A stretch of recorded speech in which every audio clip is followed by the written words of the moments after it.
Exercise 7 complete हो गया। अब एक्सरसाइज 8 बनाएंगे। और एक्सरसाइज 8 बनाने से पहले एक रफ आइडिया दे देते हैं।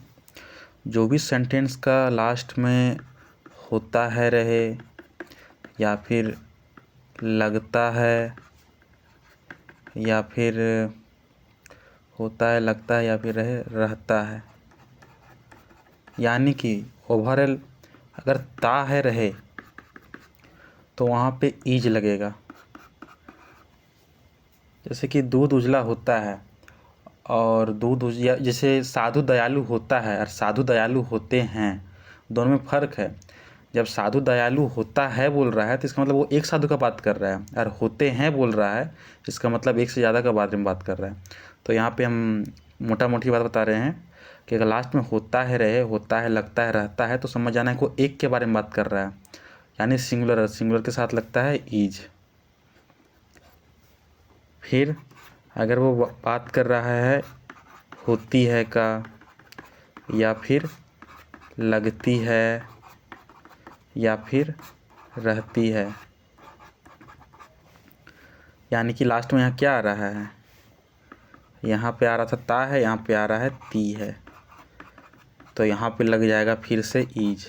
यानी कि होता है रहे या चाहे होती है रहे, सेंटेंस के लास्ट में मान के चलना है कि ये सिंगुलर है। यानी साधु दयालु होता है, किसान परिश्रमी होता है, कुछ भी क्लास में होता है तो वहाँ पे ईज लगेगा।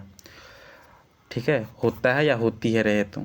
और लास्ट में अगर रहें कि होते हैं या फिर रहे कि लगते हैं या फिर रहे कि रहते हैं, लास्ट में क्या आ रहा है, ते हैं, तो यहाँ पे लग जाएगा आर।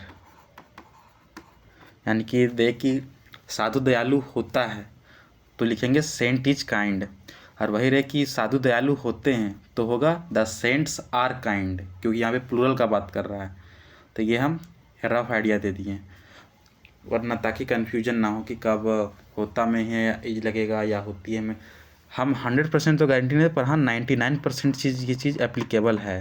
हो सकता है एक आध ऐसा ट्रांसलेशन मिल जाए ना, एक आध रेयर, कि जहाँ पे होता है तो लिखा हुआ है मगर वहाँ पे इज नहीं बल्कि आर लग रहा है, एक आध मिल सकता है, एकदम रेयर। तो हम लोग को जनरल चीज़ मान के चलना है, एक्सेप्शन वाला नहीं देखना है। अब आते हैं ट्रांसलेशन की ओर। एक्सरसाइज 8 का सेक्शन ए। गरीब लोग बेईमान नहीं होते हैं। लास्ट में क्या है, होते यानी एक से ज़्यादा। गरीब लोग बेईमान नहीं होते हैं। तो गरीब का होता है गरीब का होता है पुअर, और गरीब लोग का होता है द पुअर।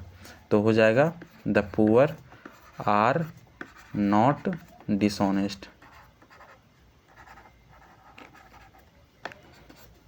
सेकेंड में है सांप वफादार नहीं होता है, तो हो जाएगा, यानी सिंगुलर का बात कर रहा है, the snake is not faithful. फिर है मनुष्य मरणशील नहीं होता है, तो हो जाएगा द मैन, लास्ट में होता है तो इज देना, इज नॉट इमोर्टल। अमरणशील है तो इमोर्टल होगा, मरणशील का मोर्टल होता है। फिर है कोयल उजली नहीं होती है, तो कोयल को हो जाएगा द कक्कू, या जो भी होता है, द कक्कू इज नॉट, उजला का होता है वाइट। फिर है दूध काला नहीं होता है, तो the milk is not black. 6 में है, हालांकि यहाँ पे दा नहीं लगेगा, सॉरी, क्योंकि ये कलेक्टिव नाउन है। सोना काला नहीं होता है, तो गोल्ड इज नॉट ब्लैक। कुछ गायें सीधी नहीं होती है। हाँ, यहाँ पे दिया हुआ है कि कुछ गायें सीधी नहीं होती है। हम बोले थे होता है रहे चाहे होती है रहे तो क्या देंगे, इज लगाएंगे, पर यहाँ पे देखो एक एक्सेप्शन आ गया, लिखा हुआ है कि कुछ गायें सीधी नहीं होती है, यानी कि नियम के हिसाब से तो इज लगना चाहिए, मगर यहाँ पे इज नहीं लगेगा क्योंकि यहाँ पे एक से ज़्यादा गाय के बारे में डिस्कस कर दिया है। तो यहाँ पे हो जाएगा कुछ गाय का हो जाएगा सम काउजेज आर नॉट सिंपल। 8 में है माँ क्रूर नहीं होती है, मदर इज नॉट क्रूएल। फिर है मनुष्य जन्म से बुरा नहीं होता है, man is not bad by birth. ये सेक्शन ही हो गया कंप्लीट।